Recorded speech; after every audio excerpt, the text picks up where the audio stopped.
오늘 본문은 이제 대언자 엘리사 시대에 있었던 일입니다. 이스라엘 이웃의 강대국인 시리아가 이스라엘을 공격해 오게 됩니다. 그러면서 오늘 말씀이 시작되고 있어요. 오늘 말씀의 제목은 하나님 말씀하신 대로라고 한번 제목을 정해 보았습니다. 하나님 말씀하신 대로. 첫 번째로 우리는 인생 속에서 폭풍이 찾아올 때가 있습니다. 24절부터 33절이에요. 지금 이스라엘은 이 시리아 왕 베나닥과 전쟁 중에 있었습니다. 그러나 이스라엘은 이 시리아 군대에 점점 밀려가지고 이제 사마리아 성까지 후퇴를 하게 돼요. 더 이상 이제 후퇴할 곳도 없고 뒤로 물러설 곳도 없었습니다. 이제 이 사마리아 성이 이스라엘에게 있어서 최후의 보루이자 마지막 장소였습니다. 그 마지막 보루인 사마리아 성이 이 시리아 군대들에 의해 포위를 당한 상태예요. 그래서 24절 말씀을 보면 이 일 뒤에 시리아 왕 베나닷이 자기의 온 군대를 모으고 올라가 사마리아를 에워싸니, 에워쌌다는 말은 성을 포위했다는 말씀입니다. 여러분, 성을 포위했다는 말이 무엇일까요? 성을 포위했다는 말은 아무도 그 성을 들어갈 수도 나갈 수도 없다는 거예요. 또한 모든 물자 또한 막아놓았다는 것을 의미합니다. 물자가 막혔다는 것은 사람이 살아가는 데 있어서 가장 기본이 되는 음식도 섭취를 못한다는 것이에요.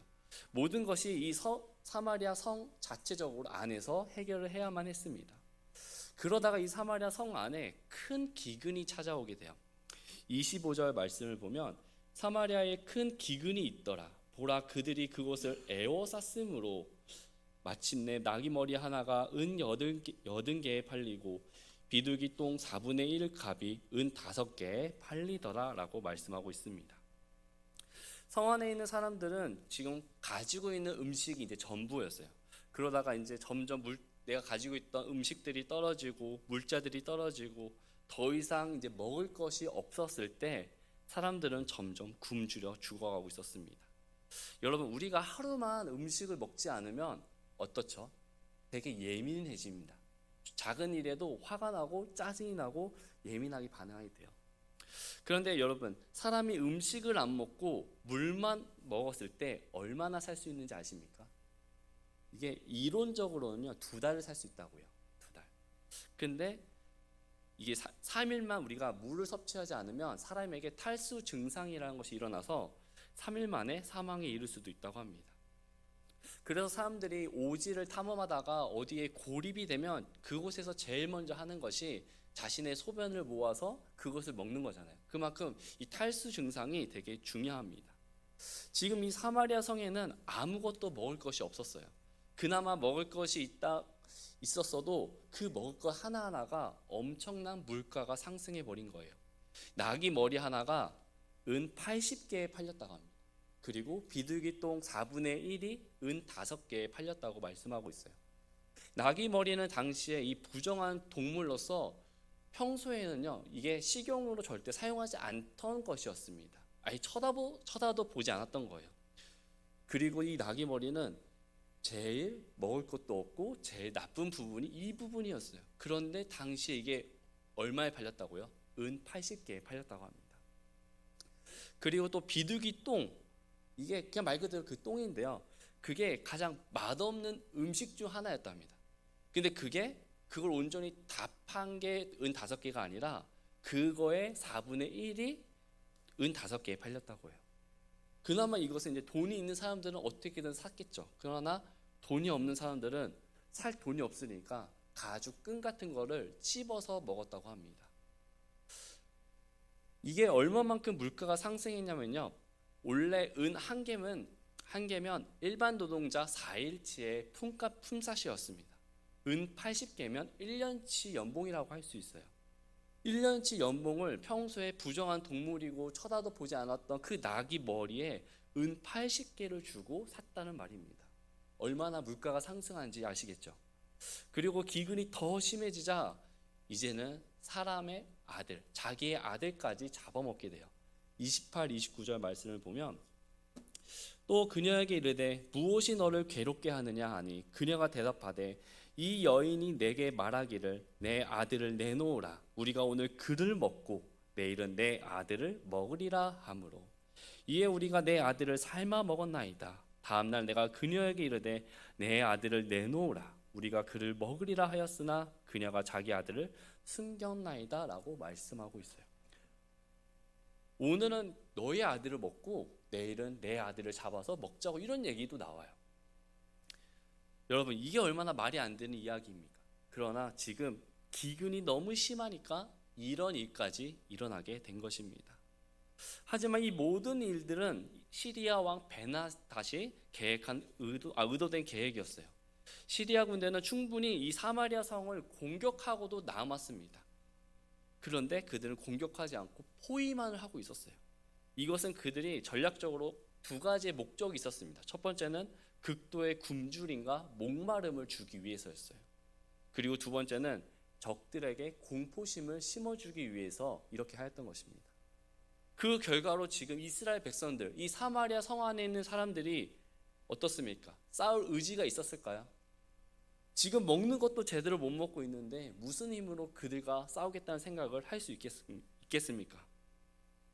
시리아 왕 이 베나닷은 이 전략을 통해서 그들 스스로 항복하고 나오기를 바랬어요. 이 상황에 대해서 이스라엘은 어떻게 반응합니까? 30절에서 31절 말씀에 보면 왕이 그 여인의 말을 듣고 자기 옷을 찢었는데 그가 성벽 위로 지나갈 때 백성이 보니 보라, 왕이 자기 살 위에 굵은 베옷을 입었더라. 그때 그가 이르되 이날 사밧의 아들 엘리사의 머리가 그에게 붙어 있으면 하나님께서 내게 벌을 내리시고 더 내리시기를 원하노라 하니라 라고 말씀하고 있습니다. 왕이 아들을 잡아먹었다는 그 소식을 들었을 때 왕이 옷을 찢고 굵은 베옷을 입었다고 합니다. 이 행동은 그 백성과 함께 슬픔을 나눈다는 의미를 가지고 있어요. 그런데 이 다음에 왕이 어떤 모습을 취합니까? 엘리사의 머리가 붙어 있으면 하나님께서 내게 벌을 더 달라고 이야기를 하고 있는 모습을 보게 돼요.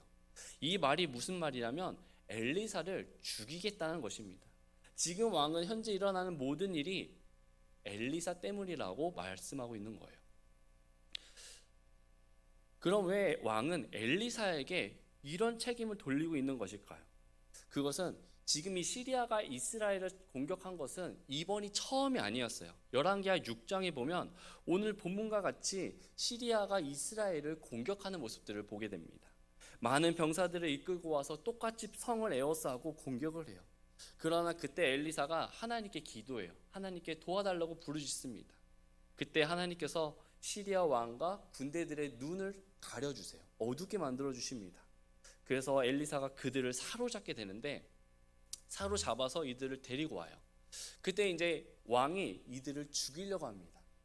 이들을 없애자라고 얘기해요. 근데 이제 엘리사는 이들을 살려주자라고 이야기해요. 오히려 이들에게 빵과 물을 주어서 다시 돌려보내자라고 이야기합니다. 지금 왕은 이때 그 당시에 그들을 모두 죽였으면 오늘 우리에게 닥친 이 현실이 안 일어났을 것이다 라고 지금 얘기하고 있는 거예요. 그래서 이 모든 탓을 엘리사 당신이 그때 살려주었기 때문에 오늘 이렇게 일어난 것이라고 말씀하고 있는 것입니다. 그래서 엘리사의 머리가 그에게 붙어 있으면 하나님께서 내게 벌을 달라고 얘기하고 있는 거예요. 그러면서 32절에 사람들을 보내어 엘리사를 죽이려고 합니다. 여러분, 여기서 등장하는 이 엘리사는 누구입니까? 엘리사는 하나님의 사람이자 대언자입니다. 하나님의 말씀을 전하는 종이고 하나님의 사람이었어요. 시리아 군대가 맨 처음에 쳐들어왔을 때에도 하나님의 대언자 엘리사가 하나님께 기도하고 도와달라 했을 때 하나님께서 엘리사를 통해서 그들을 물리쳐 주셨습니다. 그런데 이제 와서 다시 또 어려움이 오니까 엘리사에게 모든 탓을 하고 있는 거예요. 여러분, 대언자의 역할이 무엇입니까? 하나님의 말씀을 전하는 것이 대언자의 역할입니다. 내 생각을 전하는 것이 아니에요. 하나님께서 말씀해 주신 그대로 그것을 전하는 것이 대언자입니다. 엘리사로 인해서 시리아 군대가 물리쳤으면 이번에도 또 엘리사를 통해서 하나님을 통해서 도와달라고 부르짖는 것이 올바른 행동 아니겠습니까?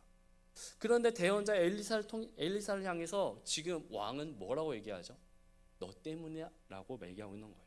너 때문에 이렇게 됐다고 지금 얘기하고 있는 것입니다. 결국 이제 왕은 하나님 때문에 이렇게 되었다고 좀 탓하고 있는 것이에요. 여러분, 왜 이스라엘에게 이런 일들이 생기게 되었을까요? 왜 갑자기 잘 지내고 있다가 왜 이런 어려움이, 왜 이런 폭풍이 오게 되었을까요? 이스라엘을 우리가 좀만 생각해 보면요, 이스라엘이 처음에 건국되었을 때, 처음에 세워졌을 때 그것은 하나님의 말씀으로 세워진 나라였습니다. 그러나 하나님께서 말씀으로 세워주시고 믿음의 사람들을 보내주셨음에도 불구하고 시간의 흐름에 따라서 점점 하나님의 은혜를 잊고 교만해지기 시작했어요.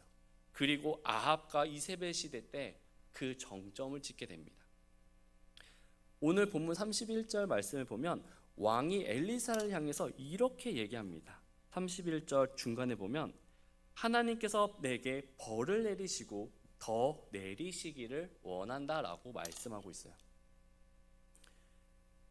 이 말은 엘리야가 바알 선지자들을 다 죽인 사건으로 인해서 이세벨이 엘리야를 죽이려고 썼던 말이 이 말이었어요. 열왕기상 19장 2절에 보면 내게 벌을 내리고 더욱더 내리기를 원한다라고 말씀하고 있습니다. 그런데 오늘 본문에 와서 누가 똑같은 말을 하고 있죠? 왕이 똑같은 말을 하고 있는 것이에요. 그 왕이 이세벨과 똑같은 말을 지금 하고 있는 것입니다. 여러분, 지금 이세벨이 누구인가요? 그녀는 남편 이스라엘 아합 왕을 유혹해서 그를 바알 숭배자로 만들었습니다. 바알 신전과 단을 만들고 아세라 여신상도 만들고 수많은 우상 숭배를 들여오게 만드는 장본인이었어요. 그리고 많은 백성들이 우상에 빠지게 만든 사람이었습니다. 그리고 이세벨은 하나님의 대언자들을 핍박하고 죽였으며 엘리야 대언자도 죽이려고 했던 사람이 이세벨이에요. 성경은 이 이세벨을 가리켜 악하고 잔인한 사람이라고 기록하고 있습니다. 요한계시록 2장 20절엔 그럼에도 불구하고 내가 너를 책망할 것이 몇 가지 있으니 이는 내가 이세벨이라는 그 여자를 용납하기 때문이라. 이세벨이라는 여기서 이름이 언급되고 있음을 보게 됩니다. 이런 이세벨이 했던 말을 오늘 나오는 왕이 똑같이 하고 있다는 것이에요. 여러분, 오늘 본문에 나오는 왕이 누구입니까? 남유다 5대 왕이었던 여호람이에요. 여호람. 그의 아버지는 여호사밧입니다.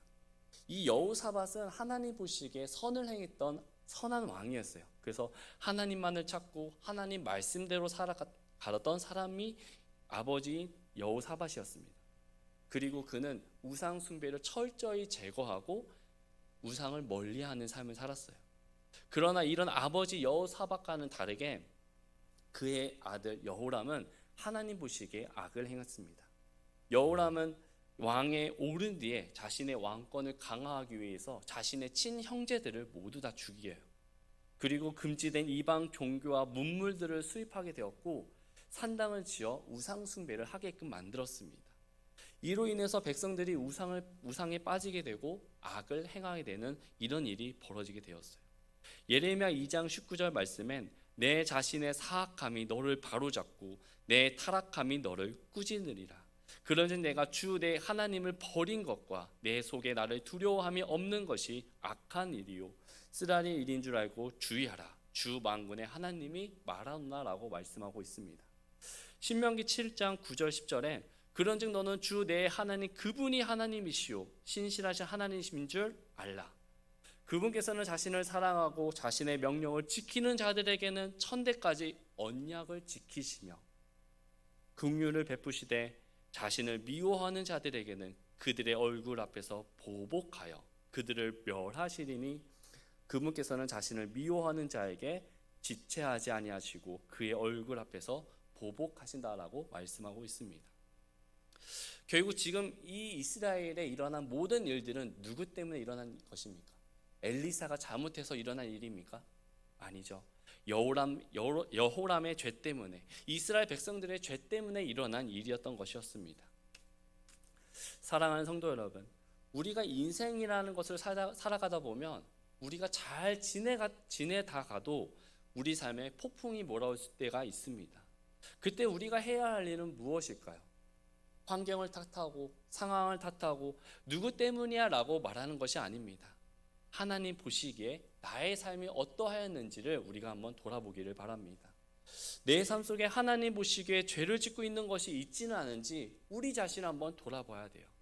오늘 본문의 왕은 이 모든 원인이 엘리사 때문이라고 말을 하고 있고 엘리사에게 그 책임을 물으려고 하고 있습니다. 이에 반해 엘리사는 어떻게 반응하고 있습니까?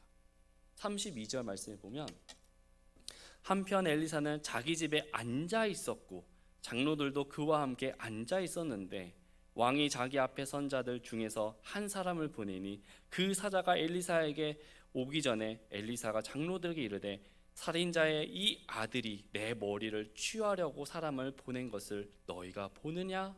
보라, 사자가 오거든 문을 닫고 그를 문에서 굳게 잡아두라. 그의 주인의 발소리가 그의 뒤에서 나지 아니하느냐 하고. 엘리사는 다 알고 있었습니다. 자기를 죽이려고 한다는 그 왕의 생각과 또 군사를 보냈다는 것을 다 알고 있음에도 불구하고 엘리사는 뭐 하고 있었죠? 자기 집에 앉아 있었다고 합니다. 오히려 이런 상황에 대해서 어떻게 당신이 나에게 이렇게 할 수 있냐라고 탓하지 않았습니다. 반문하지 않았어요. 그저 묵묵히 앉아 있었대요. 앉아서 무엇을 했겠습니까?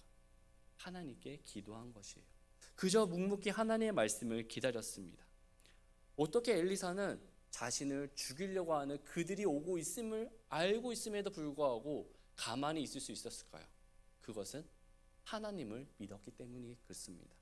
사랑하는 성도 여러분, 우리는 살아계신 하나님을, 능력의 하나님을 믿으십니까? 그렇다면 우리 인생이라는 삶 속에 어떤 폭풍이 온다면 우리가 해야 될 것은 엘리사가 그랬던 것처럼 하나님의 말씀을 묵묵히 기다리시기 바랍니다. 하나님의 구원을 기다리시기 바랍니다. 두 번째로 이런 상황에 대한 하나님의 약속이 있었어요. 오늘 7장 1, 2절 말씀입니다. 엘리사 대언자가 하나님 앞에서 기도하고 기다리고 기다렸을 때 드디어 하나님께서 응답해 주세요. 7장 1절 말씀이에요. 이에 엘리사가 이르되 너희는 주의 말씀을 들으라. 주께서 이같이 말씀하시느니라. 내일 이맘때에 사마리아 성문에서 고운 밀가루 1스아가 1세겔에 팔리고 보리 2스아가 1세겔에 팔리리라 라고 말씀하고 있습니다. 여러분, 엘리사 대언자가 처음에 뭐라고 얘기하죠?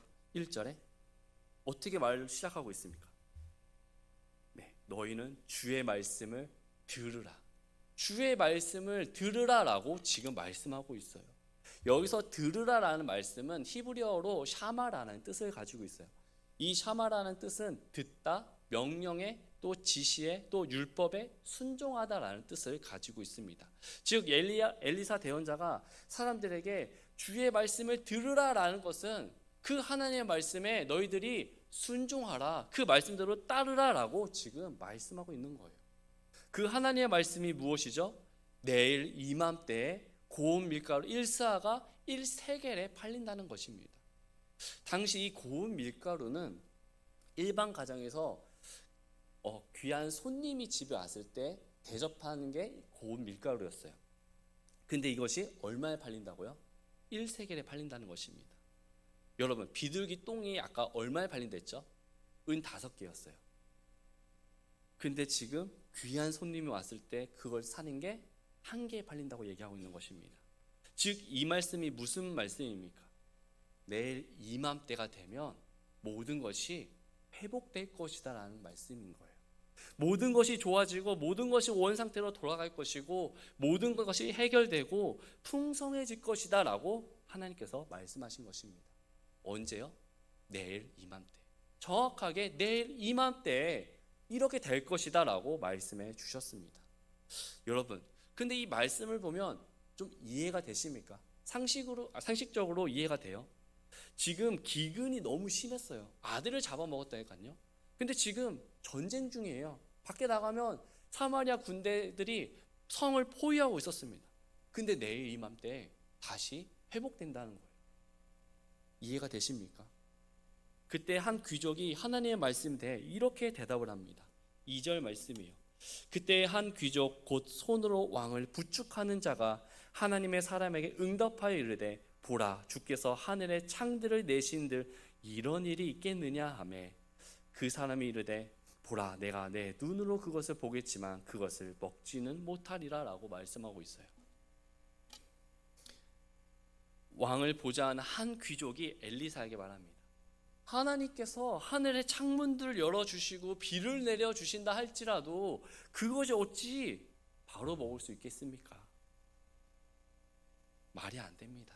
이건 일어날 수 없는 일입니다라고 이야기하는 거예요. 지금 이 한 귀족은 하나님의 능력을 지금 불신하고 있는 것이었습니다. 근데 여러분 이 말 어디서 많이 들어본 말이지 않습니까? 하나님께서 노아에게 물로 홍수로서 세상을 심판한다고 말씀하셨을 때 노아가 사람들에게 막 얘기하잖아요. 그때 사람들의 반응이 어떠했죠? 말도 안 된다. 무슨 이게 어떻게 물로 심판이 되고 이런 일이 가능하냐? 이상한 소리 하지 말라라고 이야기하지 않습니까? 그리고 가나안 정탐을 하고 온 정탐꾼들의 이 보고를 들은 백성들이 여호수아 갈렙의 보고보다는 10명의 정탐꾼들의 보고를 듣고 그것을 믿었을 때 그들의 반응이 어떠했죠? 밤새 울었다고 합니다. 여러분 이런 일들이 왜 일어나게 된 것일까요? 하나님의 능력을 믿지 못하였기 때문에 하나님의 능력에 대한 불신함에서 그렇게 된 것입니다. 이에 엘리사가 뭐라고 합니까? 2절 후반절에 그 사람이 이르되 보라 내가 내 눈으로 그것을 보겠지만 그것을 먹지는 못한다라고 말씀하고 있습니다. 너는 내일 하나님의 능력을 보겠지만 그것을 누리지는 못할 것이다 라고 말씀하고 있는 것이에요. 여러분 같은 장소에서 같은 시간에서 똑같은 하나님의 말씀을 들었습니다. 엘리사의 반응은요 그 말씀 그대로 믿었어요. 주의 말씀을 들으라 내일 이맘때에 회복된다는 그 말씀을 믿었어요. 그리고 그 말씀대로 선포했습니다. 그러나 한 귀족의 반응은 하늘에서 비가 내려온들 어떻게 그것을 먹겠습니까? 어떻게 이것이 해결되겠습니까? 라고 이야기하고 있는 것입니다. 반응이 달랐어요. 여러분 믿음의 시작은 어디에서부터 시작이 됩니까? 믿음은 들음에서 시작이 되는 거예요. 어떻게 듣고 어떻게 믿냐에 따라서 그 결과는 완전히 달라지게 됩니다. 이스라엘은 하나님께서 세우신 나라였어요. 지금 나라 안에는 우상이 가득하고 죄가 가득했지만 그럼에도 불구하고 하나님의 말씀이 없지는 않았어요. 그럼에도 그 가운데 속에서도 하나님의 말씀을 지키고 있는 사람이 있었습니다. 누구였죠? 엘리사가 지금 지키고 있었잖아요. 모두 그 말씀을 알았고 하나님의 존재에 대해서 알았습니다. 지금 한 귀족은 누구와 대화를 하고 있는 거죠? 그 엘리사 대언자와 얘기하고 있는 것이에요. 몰랐던 것이 아닙니다. 알았어요. 그러나 반응이 달랐다는 것입니다. 마지막 세 번째는 하나님의 약속의 결과입니다. 3절부터 11절이에요. 하나님은 드디어 말씀해 주셨고 약속해 주셨어요. 그럼 이 약속이 어떻게 성취되었는지 한번 살펴보겠습니다. 3절 말씀에 성문 어귀에 나병 환자 4사람이 있었는데 그들이 서로 이르되 우리가 어찌하여 죽을 때까지 여기 앉아 있느냐라고 말씀하고 있습니다. 사마리아 성문 어귀에 사마리아 이제 성문 밖에 나병 환자 4사람이 살고 있었습니다. 나병 환자는 여러분들도 잘 알다시피 이 병에 걸리면 많은 사람들이 하나님으로부터 심판을 받았다, 저주를 받았다, 부정한 병이다라고 해서 그 마을에서 벗어난 격리된 곳에서 생활을 했습니다. 일단 이 병에 걸리고 나면 아무리 가족이라고 해도 만날 수가 없었어요. 또 부정하다 하여 일도 하지 못했습니다. 사람들을 피해 다녀야만 했어요. 그 정도로 이들은요 소외된 사람들이었습니다. 아무런 힘이 없는 자들이었어요. 그리고 이들이 살아갈 수 있는 방법은 가족들이 음식을 해서 어느 장소에 갖다 놓으면 이제 가족이 떠난 후에 그들이 가서 가져와서 그것으로 생계를 유지했습니다.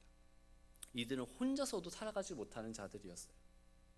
나병 환자는 아무런 힘도 없고 능력도 없고 지위도 없고 소외되고 그저 말 그대로 약한 자들이었습니다.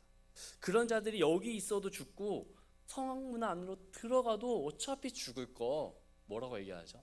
한번 우리 시리아 진영을 가서 얘기하자, 항복하자라고 이야기하는 것입니다. 당시에 이 전쟁이 일어나면 항복하는 사람들에 대해서는 아무도 죽이진 않았어요. 받아주었습니다.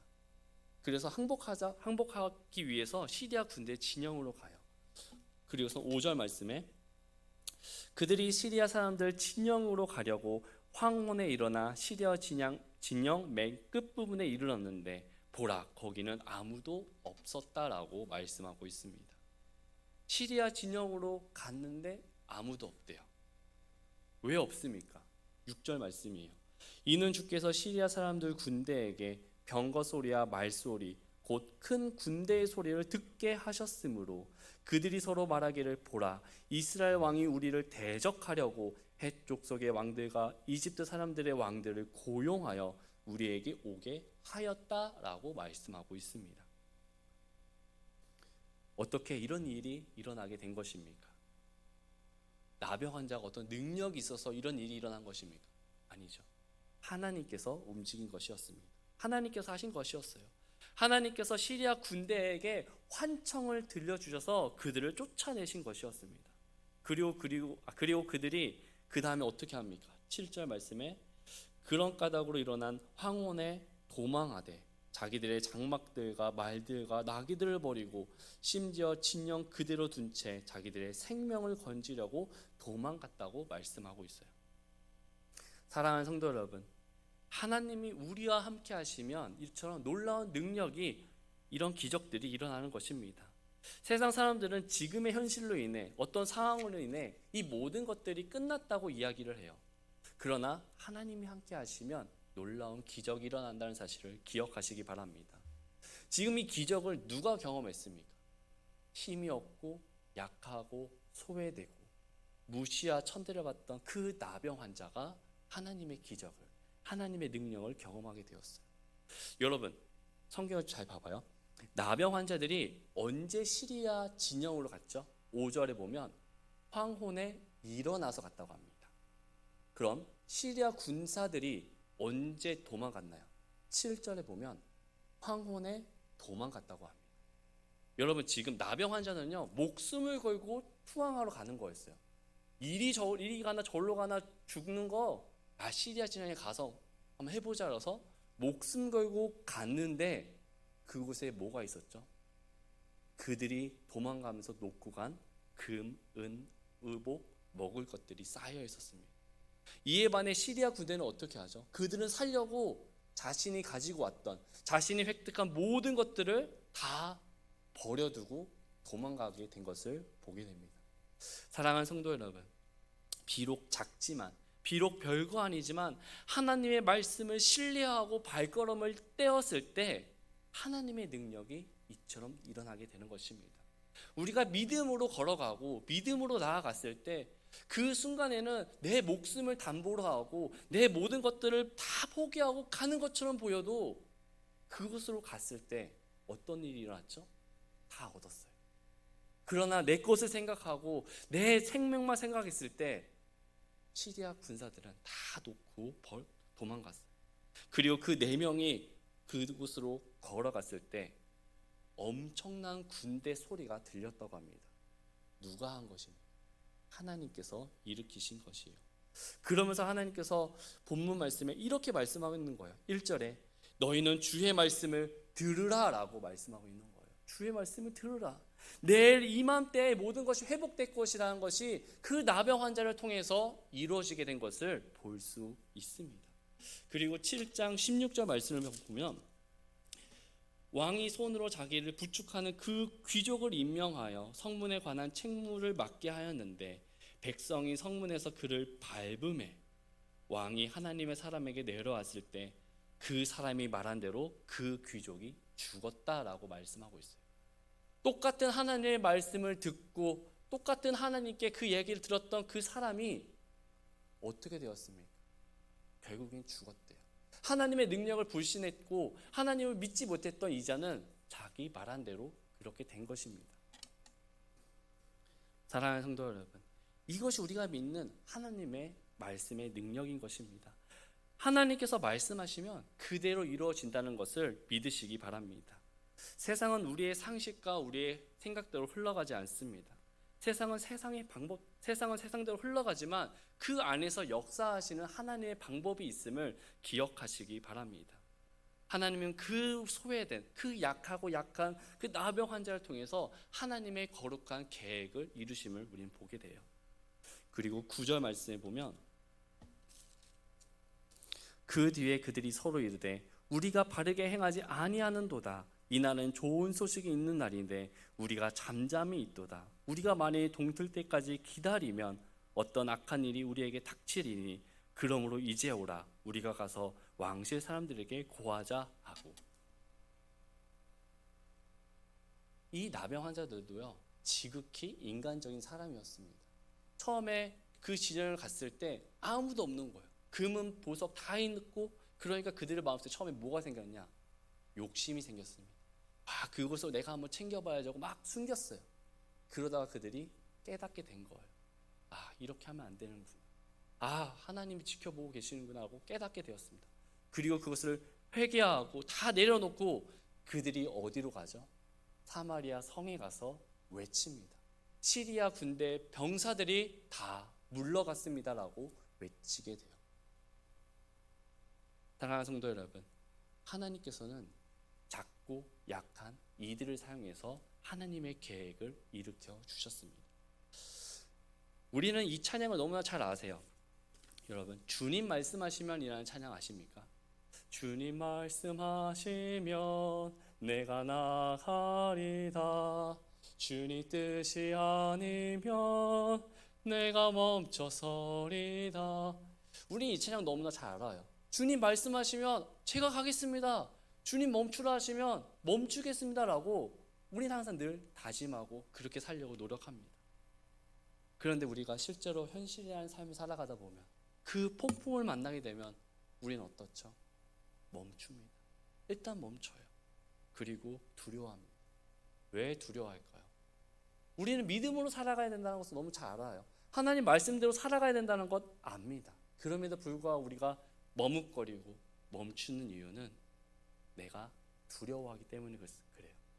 현실을 모르니까, 미래를 모르니까 두려워하는 것입니다. 여러분, 영화 배우 마동석 씨가 있습니다. 이 마동석 씨는 지금 이제 엄청난 큰 대배우가 되었지만 그 성공하기 전에는 이제 단역과 조연으로 영화 배우의 꿈을 키우고 있었다고 합니다. 근데 이제 이 단역과 조연으로 생활하기에는 생활이 안 되니까 이제 헬스 트레이너로서 활동을 하고 있었다고 해요. 그러다가 이제 헬스 트레이너 가르쳐주는 한 가수가 왔는데 이제 백지윤 씨가 왔다고 해요. 이제 마동석 씨가 이 백지윤 씨에게 여러 가지 막 얘기를 하면서 자신의 꿈에 대해서 이야기했다고 합니다. 나는 나중에 유명한 영화 배우가 될 것이다. 할리우드에 가서 나는 거기서 활동할 것이다라고 얘기했다고요. 그 말을 듣는 이 백지윤 씨가 응원했대요. 잘 될 거라고, 할 수 있을 거라고 응원했다고 합니다. 그러면서 또 이제 이 마동석 씨가 또 하는 말이 저는 영화 배우가 되고 영화 감독도 한번 해보고 싶습니다라고 얘기를 했다고요. 근데 이 말을 들은 이 백지윤 씨가 고민이 됐대요. 영화는 아무나 찍나? 이 사람은 몸도 크고 좀 헬스하고 있고 아무것도 없는데 어떻게 하지? 그래서 순간 고민이 됐대요. 이 사람의 꿈을 막아야 되나? 그냥 여기서 포기시켜야 되나? 그런 생각이 들었다 합니다. 그러나 이제 그때 상황이 그래서 얘기는 하지 못했다고 하는데 이 마동석 씨가 그렇게 말하고 그 꿈을 포기하지 않았대요. 계속 영화 배우를 생각하고 영화를 찍기 위해서, 영화 감독이 되기 위해서 열심히 노력했다고 합니다. 그래서 오늘날 정말 마동석 하면은 엄청난 대배우가 되지 않았습니까? 그리고 범죄도시라는 영화를 만들지 않았습니까? 여러분, 마동석 씨 그 비주얼을 보면 배우가 느낌이 듭니까? 그러나 사람들이 주변에선 반대했을지라도 포기하지 않았어요. 어떻게 포기하지 않았나요? 그에게는 그만이 가지고 있었던 믿음이 있었던 거예요. 그 꿈을 향해 달려가고자 하는 그런 신념들이 있었던 것이었습니다. 사랑하는 성도 여러분, 우리에게도 이런 것들이 있지 않습니까? 여러분 각자마다 가지고 있는 꿈들이 있을 거예요. 그 꿈을 위해서는 내가 열심히 나아가려고 포기하지 않고 가려고는 하는데 믿음으로는 어떻게 살아가고 있습니까? 그 꿈을 위해서는 누가 뭐라고 해도 괜찮아, 나 할 수 있어 라고 얘기하는데, 내가 믿음으로 가려고 하면 누군가 그것을 막으려고 할 때 아니야, 나는 믿음으로 갈 수 있어 라고 당당하게 이야기할 수 있습니까? 오늘 이 본문은 우리에게 말씀하고 있는 거예요. 하나님께서 말씀하시면 그대로 이루어 주신다는 사실을. 여러분, 내 마음속에 하나님이 계시고 나와 함께 하신다는 그 하나님이 계시다면, 하나님께서 내게 어떤 말씀을 주시더라도 말씀에 대한 확신이 있다면, 말씀을 통해서 어떤 마음의 거룩한 부담이 있다면 그 말씀대로 믿고 나아가는 저와 여러분들이 되길 바랍니다. 그렇게 했을 때 하나님의 놀라우신 은혜와 축복이, 능력 있는 삶을 경험하게 될 줄 믿습니다. 기도하겠습니다.